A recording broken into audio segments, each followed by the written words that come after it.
क्या हुआ, तुम ठीक हो? हाँ मैं ठीक हूँ। तुम क्यों आ गए यहाँ पर?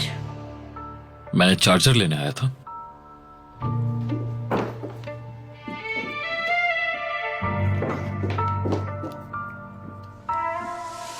मुझे आज तुम कुछ ठीक नहीं लग रही। जल्द समझ आ जाएगा। आतिश,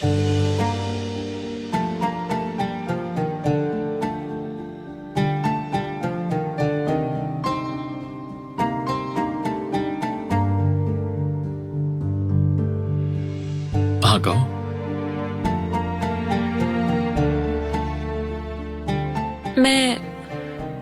मैं कहना चाहती थी कि क्या?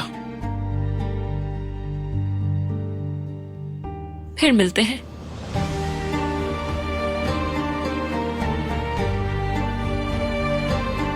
हाँ जरूर।